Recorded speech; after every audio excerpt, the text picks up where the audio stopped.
changement, enfin la meilleure seconde période, c'est dans les têtes ou c'est le changement tactique un peu? Non, mais forcément, je vous dis, si à la mi-temps, je les ai un peu bougés, j'ai l'impression qu'on faisait pas vraiment un match de coupe. Après, ce but nous casse peut-être un petit peu la dynamique, mais je nous ai trouvé un petit peu trop timorés, trop respectueux. Donc c'est sûr que égaliser aussi vite donne de l'élan.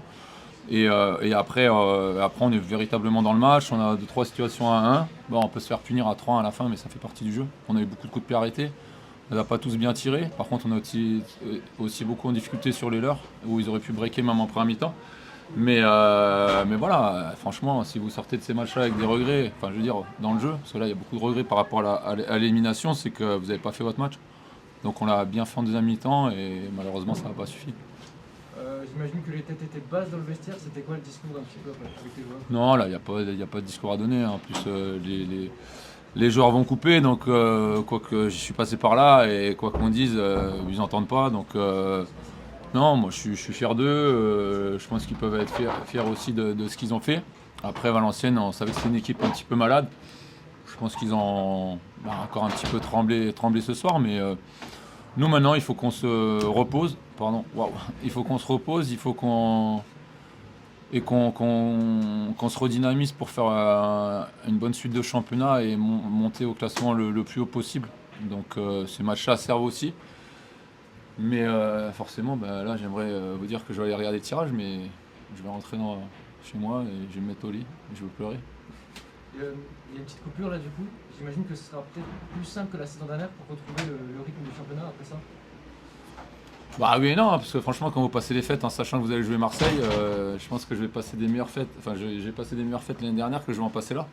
Donc l'année dernière, forcément, si vous parlez de ça, on avait perdu 2 matchs après la défaite contre Marseille.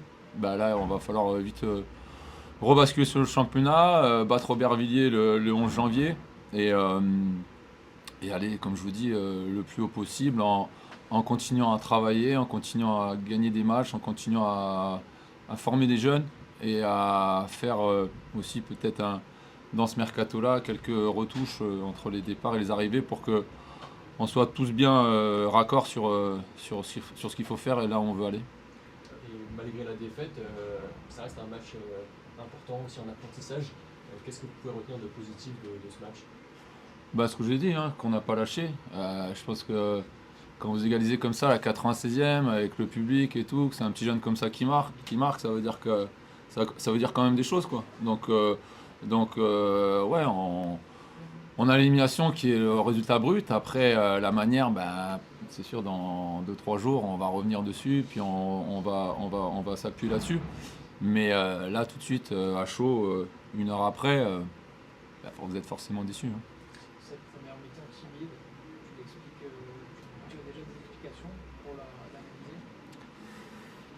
Ah oui et non, après, bon, j'ai pas envie de le dire, mais on ne devait pas démarrer comme ça.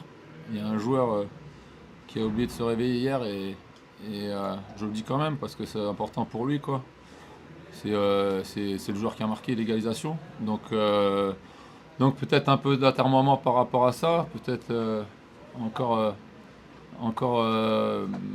des choses mentalement à travailler parce que après, je pense qu'on termine aussi un petit peu fatigué cette demi-saison. On a beaucoup tiré sur certains joueurs.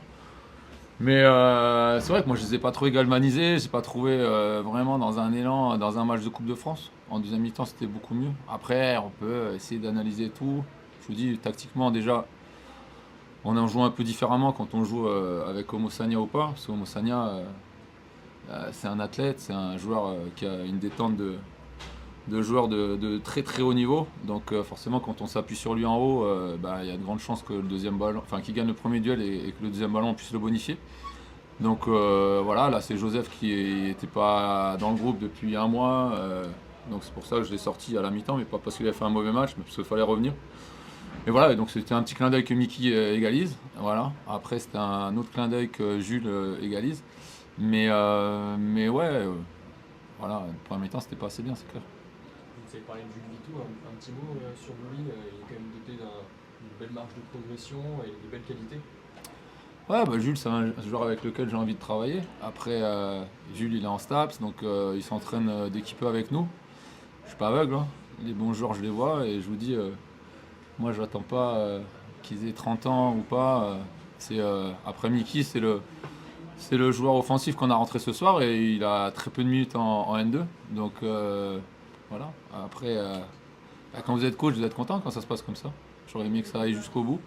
Mais non, c'est un bon petit jeune et il faut qu'on s'appuie là-dessus, sur les générations qui arrivent et qu'on bâtisse aussi avec ces joueurs-là. Parce que bon, j'entends beaucoup que Thionville, les moyens, les ci, les ça, qu'on recrute à l'extérieur.